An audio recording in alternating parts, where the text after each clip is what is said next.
Bwana, ukilala nchale ukiamka nchale, ndiyo maneno ya Waswahili na wahenga usema hivyo.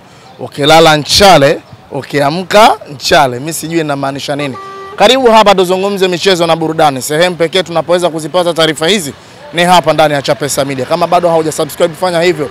Uwe wa kwanza kupata taarifa mbalimbali zinazokuwa zikihusiana na michezo na burudani. Niko hapa kwa ajili ya kukuhabarisha na kukupasha mambo mbalimbali yanayokuwa yakihusiana na michezo na burudani. Stay tuned, kuwa nami kuanzia pale mwanzo mpaka tamati. Niko hapa Mwembe Yanga, niko na Mnandi JR Mnandi Simba Sports Club. Tunakwenda kuyaangazia mambo ya kimichezo zaidi. Mnandi, uko poa? Mimi namshukuru Mungu niko poa kama nyimbo ya Mbosso.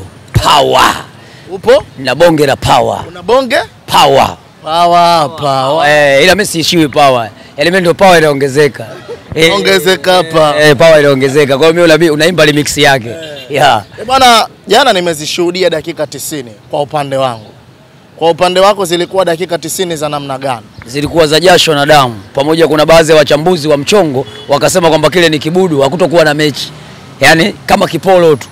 Kwa hiyo kwa maneno tu ya kupewa 200 za futari, basi kebei zimekuwa nyingi kwa wachambuzi kupitia Simba Sports. Lakini jana walituonyesha Fountain Gate kwamba pale walikoishia msimu uliopita ndio walikoanza napo pale pale, kwa sababu hata mechi ya msimu uliopita tuliwafunga goli 3 zile katika uwanja wa KMC. Tofauti viwanja tu. Ile ilikuwa Kinondoni, hii hapa Temeke kwenye uwanja wa Benjamin Mkapa. Wakala 3 na hii wakala chuma 3. Safi kabisa. Na bila wao kupata goli lolote na tukiondoka na clean sheet. Kwa binafsi nadhani ni kukopi na kupesti. Ameanza tena kuendeleza pale pale alipokuwa ameishia Musa Pinpin Kamara.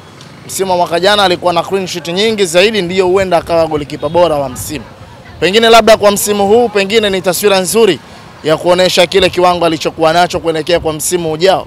Ya ndio maana yake ameanza pale pale alikoishia Pinpin Kamara, lakini hata pia Jan Chazi ya maana yake golikipa bora ni Pinpin Kamara 2024 2025, lakini MVP sawa na top scorer naamini hakuna mwingine. Hao wengine wanatunguka si fulani, lakini mimi natoa tuzo mapema. Labda waamue kuleta ule familia, lakini tuzo zote mbili hizo zinaenda kwa Jan Charles Ahoua kwa sababu namba zake zinambeba kila idara, kwa sababu yeye ni kiungo lakini amechukua nafasi ya striker kwa top scorer, lakini pia yeye binafsi ametengeneza assist pia za kutosha ukijumlisha na goli ambaye alizozifunga. Kwa hiyo mimi naamini yeye anastahili kwenda kuchukua hizo tuzo mapema, na jana pia ameanzia naye pia pale pale alikoishia. Ameassist goli la kwanza lakini pia amefunga goli la pili. Angalia alichokifanya, aliassist goli la kwanza lakini yeye pia amefunga goli la pili. Kwa binafsi ni mule tu.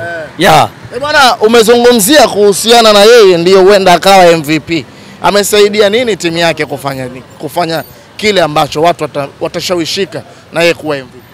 Amefanya vitu vingi na yeye pia ndio alikuwa man of the match siku jana. Amechukua tuzo yake mapema asubuhi tu. Ameikumbatia, anatoka naye. Yaani binafsi ndio maana naamini kwamba huyu ndio MVP wa msimu 2024 2025, lakini 2025 2026 huyu pia atakuwa MVP na atawezekana akawa top scorer ama akawa mbadala wa top scorer, kwa sababu tumepata mtu mwenye ukatili wa kufunga.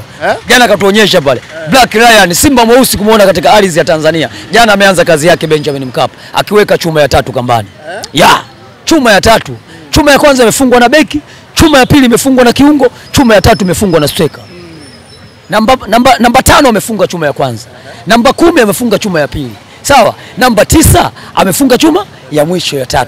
Maana kila mmoja anafunga, kiungo anafunga, beki anafunga, striker anafunga. Hiyo ni Simba namna gani? Ni Simba ya hatari. Kaeni pale muende kuangalia picha linaanza. Mnaiona Simba ya namna gani haswa kwa msimu huu wa mwaka 2025 2026 baada ya rasmi kuanza mchezo wenu wa kwanza wa ligi kuu Tanzania Bara? Simba kubwa na inakuja kiukubwa. Mimi niwaambie tu wana Simba, tulikuwa na pressure kwamba kaondoka Fadu Davis, viatu vyake atavaa nani? Kocha wa muda watu walitarajia kwamba yule aliyotupeleka makundi misimu miwili iliyopita labda yeye atapewa tena ukocha wa muda ili mradi akafanikishwa kupeleka tena Simba makundi, lakini sio hivyo. Wakamuona anatangazwa Hemed Moroko, kocha wa timu ya taifa ya Tanzania Taifa Stars, akikabidhiwa mikoba pale Msimbazi. Watu wakaanza dauti kubwa, Moroko hawezi kutufikisha, Moroko hana mbinu, lakini mimi binafsi nadhani walikuwa wanamkosea heshima na hekima na busara, kwa sababu Moroko ndio kocha pekee ambaye ameweza kuichukua national team, sio kwenye kufuzu kombe la dunia, sio kwenye kufuzu AFCON na wala chani. Yeye ndio mwenye mafanikio makubwa kuliko makocha wote ambao wamepita kwenye national team yetu. Wamepita kina nani hawa? Masio Maximo, wenye mapofly makubwa sana, lakini wamepita makocha wengi wa kigeni. Acha wazao, wamepita makocha wengi wa kigeni, wameshindwa kufanya alichokifanya nani? Hemed Morocco. Hemed Morocco ndio kocha pekee ambaye ameweza kuipeleka national team kwenye hatua ya robo finali, lakini pia ameshaipeleka national team AFCON 2027. Kwa hiyo binafsi ni kocha wa kuimbwa na kocha wa mfano kwa makocha wengine wa Tanzania. Kwa hiyo naamini kukabidhiwa Simba kiatu kwa kocha wa muda, mimi naamini angeachwa naye pia atengeneze rekodi yake nyingine kama aliyotengeneza Guardiola Mnene. Aipeleke timu makundi afu baada hapo ampe huyo kocha sasa kwa kwenda kwenye hatua ya makundi kwenda robo finali. Kitazama Simba kwa msimu huu na kwa msimu wa mwaka jana, sajili zilizofanywa na kocha Fadlu Davis, mnaziona ya kwamba zinakwenda kuwalipa kwa msimu huu? Ya, zinaenda kutulipa kwa sababu Fadlu Davis ametuachia Almas. Sawa, sisi wenyewe tunasema haya madini ya Tanzanite ambaye katuachia Fadlu Davis. Kwa hiyo ninachokiamini mimi, Fadlu ameondoka, amelinda heshima yake, lakini pia ametuachia dhahabu ndani ya Simba. Unajua kuna watu wanalalamika, wanasema hawaioni Simba kucheza vizuri. Hao watu ukikutana nao unawaambia nini? Kucheza vizuri kwa namna gani? Muziki au kucheza vizuri ndani ya pitch? Ndani ya pitch. Maana kujua kucheza kuna kucheza kwa namna nyingi. Unaweza ukacheza kwenye pitch, unaweza ukacheza kwenye ulingo, lakini unaweza kwenda kucheza hata kwenye vidimbwi, kwenye swimming pool huko unaweza pia kwenda kucheza. Sawa? Lakini sisi kwenye pitch jana tuliona boli limetembea. Sasa huyu anasema kucheza vizuri, sijui kila namna gani kwa sababu wenzetu waliona ile pila biriani. Pila biriani jana wakuiona. Sambusa, kababu wajaziona jana zikote zinaguswa pale. Ngoma zinaguswa mpaka za Fesigino. Walikuwa wanataka nini yani? Wakione wao yani. Kitu gani walikuwa wanakitaka wakione? Sababu angalia hata magoli yaliyofungwa, magoli ya kikatili. Sio magoli ya gonga gonga yani. Yaani magoli ya kikatili. Mtu mwanangu anaigonga hapo anajikunja kama kambale anaweka kambani. Wewe unataka nini tena? Yaani unataka Simba gani? Mimi niwaambie tu Gaboroni, kwa pila ambalo limepigwa jana, wale wa Botswana wajiandae kuja kupigwa mkono. Kaka. Hakilillahi mimi nakwambia, wa Botswana wajiandae kwanza mate chini. Hakilillahi na kidole cha shahada na kionyesha kwa Mwenyezi Mungu. Gaboroni kutoka pale Botswana wajiandae kupigwa mkono na kuendelea. Na wakija kwa dharau hata wiki wanapigwa. Apigwa wewe goli 7. Tumshinde huyu mcheza makilikili. Wewe. Wale walicheza makilikili au kucheza mpira. Yule Jwaneng Galaxy. Jwaneng Galaxy kala ngapi hapa? Sasa alikula 6. Tena alikuja kwa dharau. Sijui ndugu zenu waliwafunga 5, wao kupigwa 5 wakaongezewa na la ziada. Wakapigwa 6 bila afu wakaondoka hapa kimya. Hiyo ndio Simba Sports. Unakwenda kucheza bila mashabiki kwenye mchezo wenu unaofuata wa michuano ya kimataifa, nikiwa na maana kwenye tournament za CAF Champions League. Hii pengine haiwezi ikazua mjadala kwa upande wa mashabiki pamoja na wachezaji kutokuona wachezaji wa 12 wakiwa uwanjani kwa ajili ya kuwasupport. So mechi yetu ya kwanza kucheza bila mashabiki. Tulienda kucheza kule Sfaxien Tunisia, tulicheza bila mashabiki na tulipata matokeo ya goli 1-0, lakini pia tulienda kucheza pale mchezo wetu pale Angola. Na wenyewe pia hukuwa na mashabiki, lakini pia tulishinda.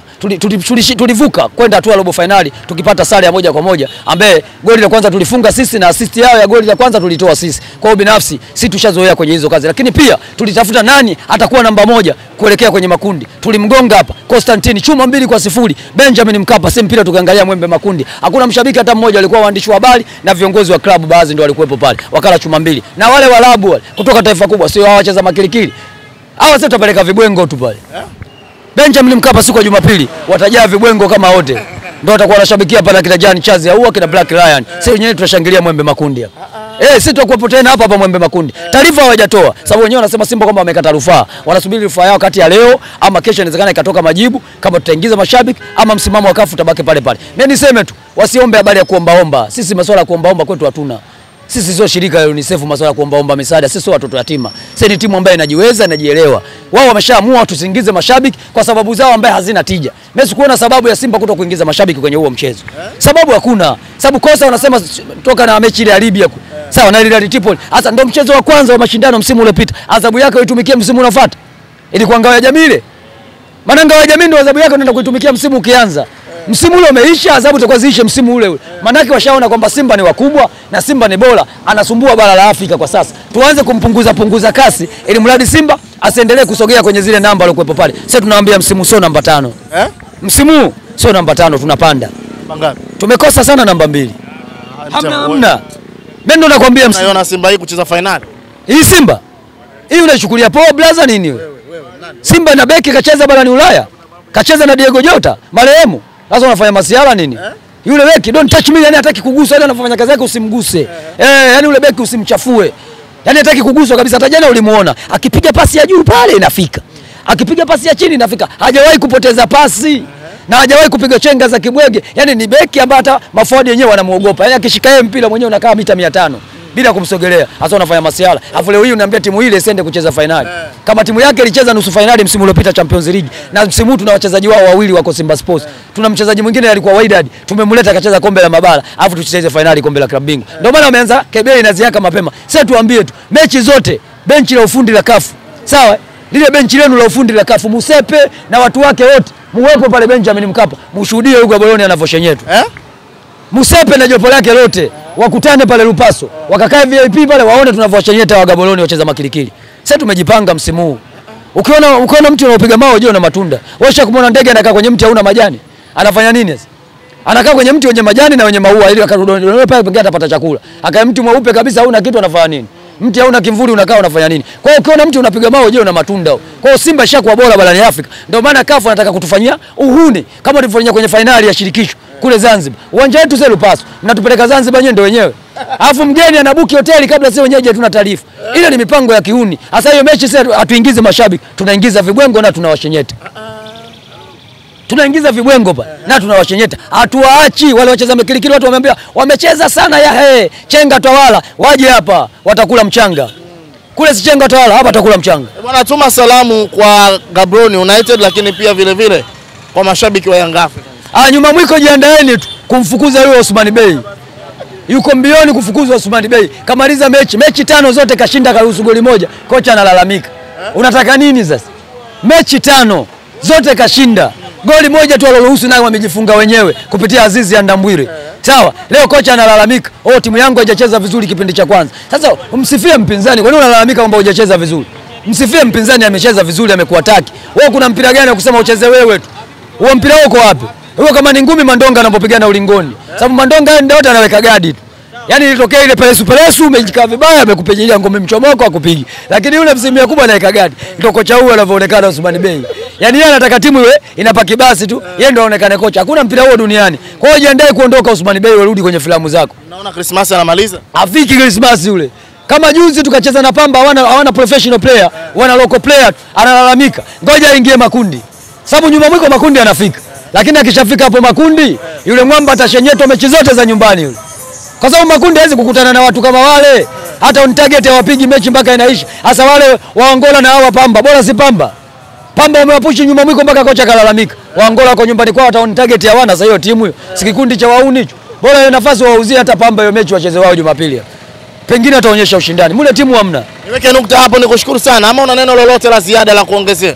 Neno langu niwaambie tu wana Simba, tuwe wapole katika kipindi hichi kigumu na kipindi cha furaha. Siku zote kwenye mafanikio lazima kebei ziaka zitokee, maneno ya pala lazima tokee. Kwa hiyo haya maneno ya wachambuzi ya kututukana sisi, kutuona sisi tunakula vipolo, tunagonga vibudu, haya ndo maneno yanatufanya sisi tufanye vizuri. Kuona mwanao anaenda shuleni, amefanya vizuri kwenye mtihani, unarudi unampongeza. Wewe manake wewe mtoto wako baadaye atarudi nyuma. Mwambie bado. Hata kama kashika namba 1 mwambie bado. Nenda kaendelee kupambana. Kwa hiyo haya maneno ya waandishi wa habari na wachambuzi wa kinafiki, haya si ndio wanatupa push ya kufanya vizuri kwenye mashindano. Kwa hiyo wana Simba, kunyweni mtoli, mambo mazuri yanakuja Simba Sports. Shukrani sana.